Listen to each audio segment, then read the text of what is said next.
Assalamualaikum warahmatullahi wabarakatuh. Perkenalkan, nama saya Nisa Efriani, NIM 241186206079.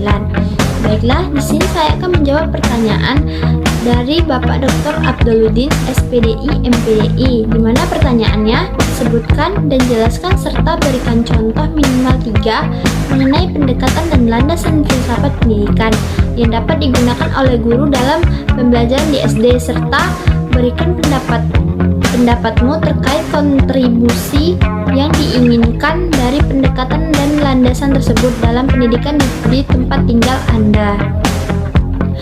Dan jawabannya, pendekatan filsafat pendidikan terbagi menjadi 3. Yang pertama itu pendekatan progresivisme. Pendekatan progresivisme menekankan bahwa belajar harus aktif, menyenangkan, dan berpusat pada anak. Siswa bukan hanya duduk dan dengar guru berceramah, tetapi mencoba bereksperimen, berdiskusi, dan memecahkan masalah.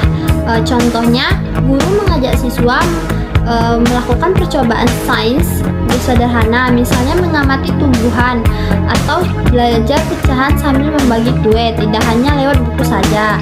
Yang kedua itu ada pendekatan esensialisme. Pada pendekatan esensialisme menekankan bahwa ada pelajaran inti seperti membaca, menulis, berhitung, dan karakter yang harus kuat dulu, fokus pada dasar yang akan digunakan seumur hidup. Contohnya itu, guru memperkuat kemampuan membaca sebelum meminta anak memahami cerita panjang, atau memperkuat berhitung dasar sebelum masuk materi pecahan dan geometri. Yang ketiga itu ada pendekatan humanisme. Pada pendekatan humanisme menekankan bahwa pendidikan bukan hanya otak, tapi juga perasaan, motivasi, karakter.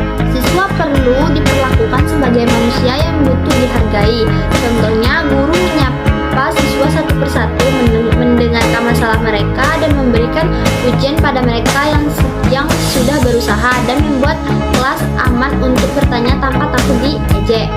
Landasan filsafat terbagi menjadi 3, yaitu landasan filosofis. Landasan ini berbicara tentang mengapa pendidikan itu ada dan untuk apa kita mendidik. Di sini dibahas nilai dasar seperti manusia harus berkembang, pendidikan harus membentuk karakter, sekolah harus menyiapkan siswa menjadi manusia yang berguna. Contohnya itu, guru menanamkan nilai kejujuran, tanggung jawab, disiplin lewat kegiatan harian seperti pikir kelas atau bermain peran. Yang kedua itu ada landasan psikologis. Landasan ini melihat bagaimana anak berpikir, merasa, dan berkembang. Setiap tahap usia punya cara belajar yang berbeda. Contohnya, anak SD masih suka bermain, jadi guru menggunakan gambar, lagu, permainan edukasi, dan cerita dalam pembelajaran. Tidak bisa dipaksa belajar seperti orang dewasa. Yang ketiga itu ada landasan sosiologis. Landasan ini melihat pendidikan sebagai bagian dari masyarakat. Artinya, sekolah harus menyiapkan anak agar bisa hidup baik di lingkungannya.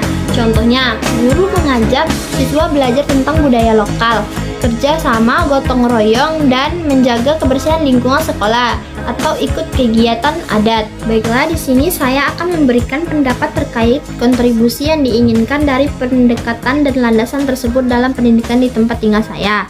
Menurut saya, penerapan ketiga pendekatan dan landasan pendidikan tersebut sangat penting untuk meningkatkan kualitas belajar di lingkungan tempat tinggal saya. Dengan pendekatan progresivisme, siswa dapat belajar secara aktif, kreatif, sehingga mereka tidak hanya menghafal tapi benar-benar memahami. Pada pendekatan esensialisme, membantu memperkuat kemampuan dasar seperti membaca, menulis, berhitung yang masih menjadi masalah di banyak sekolah. Sementara itu, pendekatan humanisme membuat proses belajar lebih hangat dan menghargai perasaan siswa. Ditambah dengan landasan filosofis untuk membantu nilai moral, landasan psikologis agar pembelajaran sesuai tahap perkembangan anak, serta landasan sosiologis yang menumbuhkan rasa cinta terhadap lingkungan dan budaya sekitar. Jika semua ini diterapkan secara konsisten, pendidikan di tempat tinggal saya akan menjadi lebih bermakna, lebih manusiawi, dan mampu menghasilkan anak-anak yang cerdas sekaligus berkarakter dan bisa berguna di masa depan.